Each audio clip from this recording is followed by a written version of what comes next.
서울 집값 오르는데 대책 안 보여. 잠실루엘 국평 48억에 팔렸다. 잡내화와 신고가 경쟁. 최근에 나온 잠실 관련 부동산 기사입니다. 선생님은 요즘 잠실 어떻게 보세요? 불과 2달 전보다 2에서 3억은 올라서 좀 떨어졌으면 하시나요? 사실 잠실 많이 올랐습니다. 심지어 뉴스에서도 잠실이 속한 송파구가 최고로 올랐다고 대서특필하고 있는 상황이라 잠실에서 집을 살 순 있겠나 하는 안타까움 느끼시는 것도 공감하는데, 저는 선생님께서 현장 상황 적극적으로 체크는 하시되 냉정하게 접근하셨으면 좋겠습니다. 왜냐면 잠실의 거래량, 호가에서 이상한 흐름이 보이기 때문인데요. 이번에는 잠실 집값에 대한 자세한 이야기를 준비했습니다. 이 영상을 끝까지 보시면 지금 잠실 집값이 어떻게 흘러가고 잠실 가격 앞으로 어떻게 될지 아시게 됩니다. 저의 이야기 참고하셔서 좋은 판단하시고 도움이 되신다면 구독도 부탁드리고, 잠실에서 매매 전월세 찾는 분은 화면에 마청풀 대표번호로 연락을 주십시오. 저희가 선생님께 딱 맞는 매물 골라드리도록 하겠습니다.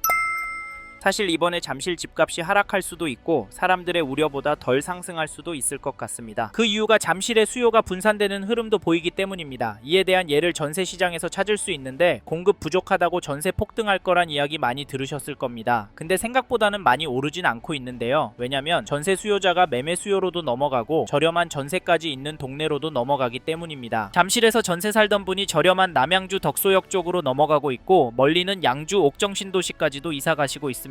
또 1인 가구 스토리를 이야기해보면 리센츠의 소형 보시던 분도 가격이 많이 오르니까 부담돼서 이번에 분양한 신축 오피스텔 몽촌토 성격 테라사이리로 넘어가는 모습도 보이기 때문에 환율 치솟듯이 집값이 오르진 않겠다 생각도 드는데요. 그렇다고 너무 손 놓고 계시면 안 됩니다. 왜냐면 지금 잠실 집값은 여전히 움직이기 때문인데, 내년 1월부터 입주를 시작하는 2678세대 잠실 레미안 아이파크 전용 84 10월 29일에 24층 물건이 41억에 신고가 찍어 쓴 거래 보고 말이 안 된다, 계약 취소 나올 거다 했지만 계약 취소는커녕 실제 현장에서는 문의가 빗발치고 있습니다. 오를 것 같은 불안감에 잠실 지켜보시고 있는 분들이 연락을 주셔서 조목조목 물어보시는 건데요. 지금은 호가가 조정이 되고 있긴 합니다. 물론 잠실 레미안 아이파크 너무 높았기 때문에 당연한 수순이긴 합니다. 잠실 레미안 아이파크 매매가, 전월세 매물 가격이 궁금하신 분은 화면에 마청풀 대표번호로 연락 주시고, 신고가 찍고 문의가 빗발치는 잠실 레미안 아이파크 때문인지 송파구의 흐름이 눈에 더 들어오는데요. KB 매매 지수를 찾아보시면 송파구도 여전히 상승하는 추세로 나오고 전주 대비 0.449% 상승한 것이 확인됩니다. 상승률은 여전하죠. 전세지수도 보시면 전주 대비 0.252% 올랐는데요. 송파구는 전세지수가 매매지수보다 덜 오르고 있습니다. 이건 뭘 보여주는 걸까요? 이에 더해서 송파구의 매매 물건이 줄어들고 있기 때문에 특히 매매 가격 오를 가능성도 있습니다. 특히 요즘 잠실에서 살다가 하남이나 구리 쪽으로 집을 사서 넘어가는 분들 이야기 들려오는데요. 직장과 거리가 나쁘지 않다고 하시지만 다시 서울권으로 들어오실 수 있을지 걱정되는데, 솔직히 웬만하면 이런 선택은 신중하게 하셨으면 좋겠는데요. 왜냐면 잠실이 서울이라 사놓고 기다리면 돈 될 곳이라는 시각은 여전하기 때문입니다. 물론 떨어질 가능성도 있다곤 하지만 잠실은 교육은 물론 자체 생활 인프라도 좋고 강남, 광화문권과 접근성도 좋은 편이고 집값 오를 만한 단지들이 많기 때문에 장기적으로 잠실을 접근하신다면 수익이 괜찮을 거라고 예상을 하는데요. 게다가 이 단지 보시면 2007년 8월 입주한 3696세대 규모 단지 트리지움 전용 84 거래 내역을 보시면 11월 20일에 330동 16층 물건이 31억 4천에 거래를, 11월 12일은 312동 22층 물건이 32억 3천에 계약이 되었습니다. 여기 가격은 어떠신가요? 안타깝지만 이 단지 가격은 오르고 있습니다. 더 놀라운 건 이런 단지들이 잠실동에 여전히 많고 늘어나고도 있다는 점인데요. 집값이 너무 비싸니까 여기도 전월세 찾는 분은 여전한 것 같습니다. 그럼에도 잠실에 집을 사는 분들이 있는데 그분들은 도대체 왜 집을 사는 걸까요? 제가 보기엔 원인 중에 하나가 서울에서 투자할 곳이 없다 보기 때문이라고 생각합니다. 제가 느끼기엔 이렇게 매수 심리가 꿋꿋해서 저희는 지금 잠실 부동산도 유심히 보시라, 적극적으로 움직이시라 말씀을 드리고, 내년 초부터 정말 심각한 상황이 나올 수 있다라고까지 말씀을 드리는데, 선생님께서는 이 부분 어떻게 보세요? 사실 저희는 이런 내용들을 무시하고 무작정 기다리면 된다라고 생각하시면 이번 텀이 지나면 잠실은 더 올라서 내 집 마련 쉽지 않을 것 같다, 차라리 마음 편하게 전세로 들어가셔서 최소한 10년 이상 꿋꿋하게 돈을 모으시고 은퇴하신 후 돈에 맞춰서 보시기에 가성비 좋은 곳으로 이사하셔서 마음 편하게 돈 쓰시길 추천드리고 있는데요. 근데 자기 집에서 사는 사람 집값 오르는데 내 전세값 얼마 오를까, 집 주인이 들어오는 건 아닐까 가슴 졸이고 있는 것도 버티기 힘듭니다. 왜냐면 잠실은 한번 오르면 1억 2억씩 오르니까요. 사실 이게 현실이 될 것 같아서 저희는 선생님께서 잠실에 관심 있는 단지가 있으시다면 적극적으로 움직이셨으면 좋겠습니다. 아셨죠? 그리고 저희 말에 공감하시는 분이라면 지금 잠실 안에 이 단지도 꼭 체크해 보십시오. 그게 어디냐면, 죄송합니다, 잠깐 3초만 내주셔서 구독 부탁드립니다. 말씀드립니다. 구독 눌러주시는 여러분 대대손손 부자 되실 텐데, 왜냐면 유익한 부동산 정보로 돈 버실 거니까요. 댓글 상단에 있는 카카오 채널도 추가해 주시면 마청풀에서 드리는 분양 정보, 급매 물건 정보도 받아보실 수 있습니다. 마청풀 카카오 채널도 추가 부탁드리고, 잠실 아파트 전월세 매물 정보가 필요하신 분은 화면에 마청풀 대표번호로 연락 주시면 자세히 설명해 드리겠습니다. 감사합니다.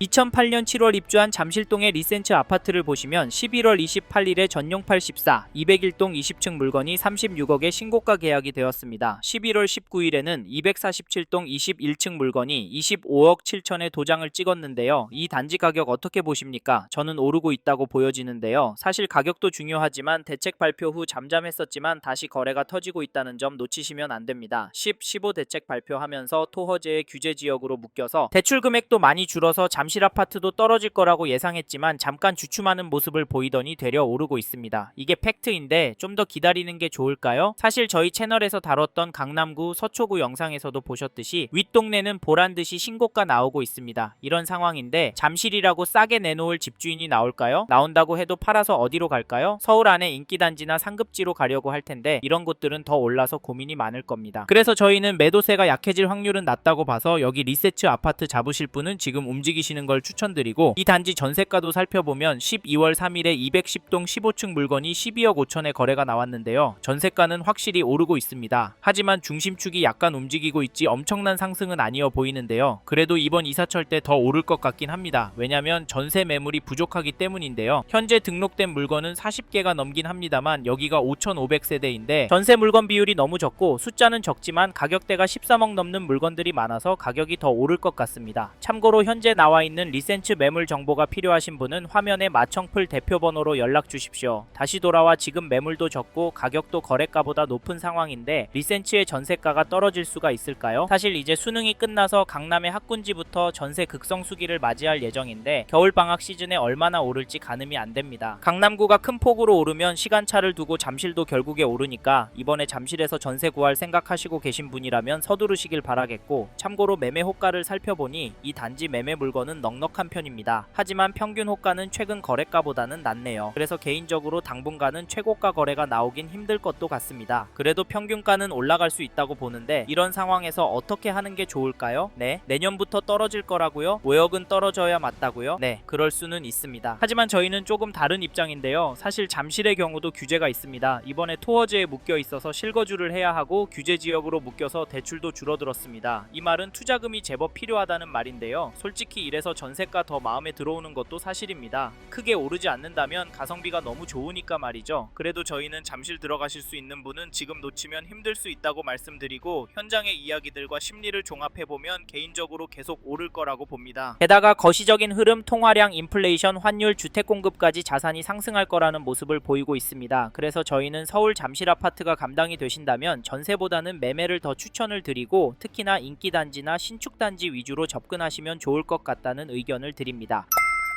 이번 영상에서 서울 송파구 잠실 아파트 현황과 앞으로 어떻게 될지에 대한 저의 생각을 말씀드렸습니다. 관심이 가신다면 영상이 끝나고 이 지역에 대해 좀 더 검색해 보시길 바랍니다. 이번 영상에서 언급된 내용들에 대하여 더 궁금하신 내용이 있으시다면 댓글로 남겨주세요. 최대한 빠르게 답변을 드리도록 하겠습니다. 다음 영상에서도 부동산 투자에 도움이 되는 정보 나누어 드리도록 하겠습니다. 구독과 좋아요 그리고 알림 설정 부탁드립니다. 감사합니다. 좋은 하루 보내세요.